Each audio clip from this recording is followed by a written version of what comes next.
अस्सलामु अलैकुम।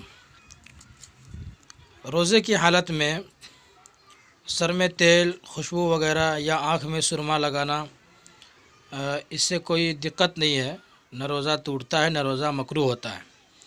अगर किसी ने आँख में सुरमा लगाया और लगाने के बाद थूक में या नाक की गलाज़त में सुरमा का असर दिखाई दिया, तब भी रोज़ा न टूटा और न ही मकरूह हुआ।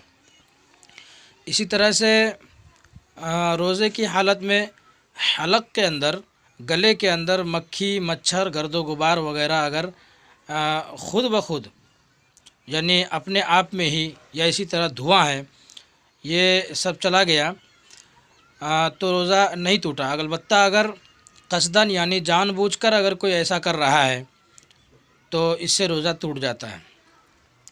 इसी तरह से आंसू यानी आँख से अगर आंसू गिरे और वो गिर करके वो कतरा या पानी मुंह में चला जाए तो इसका क्या मसला है।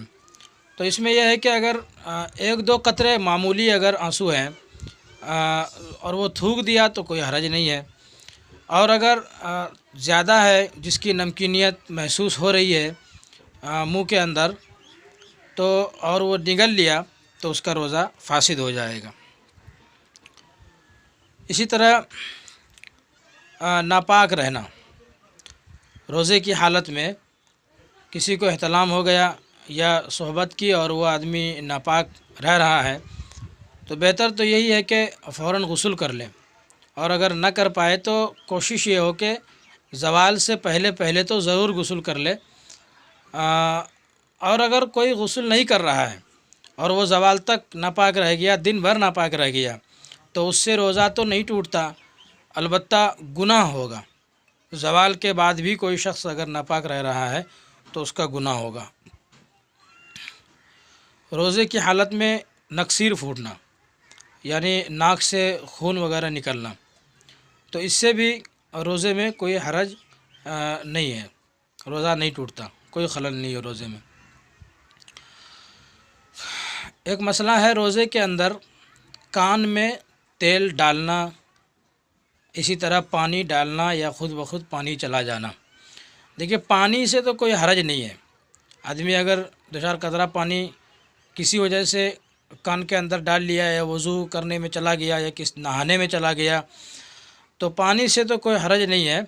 लेकिन अगर कोई तेल डाल रहा है कान के अंदर और वो तेल ज़्यादा है कि अंदर तक चला गया, अंदर दिमाग तक पहुंच गया, तो इस शक्ल में रोज़ा टूट जाता है।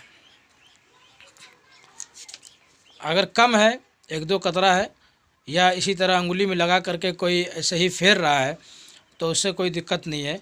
अगर ज़्यादा है कि वो अंदर दिमाग तक पहुंच गया है तो इससे रोज़ा टूट जाएगा। इसी तरह से कुल्ली करने के बाद आदमी के मुंह में पानी का असर होता है या मुंह में पानी रहता है, तो इस सूरत में अगर मुंह के अंदर जैसे कुल्ली किया और मुंह में पानी है या उसका असर है और वो थूक दिया, एक दो बार थूक दिया और पानी ख़त्म हो गया, हल्का फुल्का असर रहा तो कोई दिक्कत नहीं है। एक दो बार थूकने के बाद अब अगर वो उस थूक को निगल रहा है और उसके साथ पानी भी महसूस हो रहा है, ठंडक महसूस हो रही है, तो उससे कोई दिक्कत नहीं है। और वज़ू किया, अभी मुंह के अंदर वज़ू का पानी बाकी है और वो उसको पी गया तो इससे रोज़ा टूट जाएगा।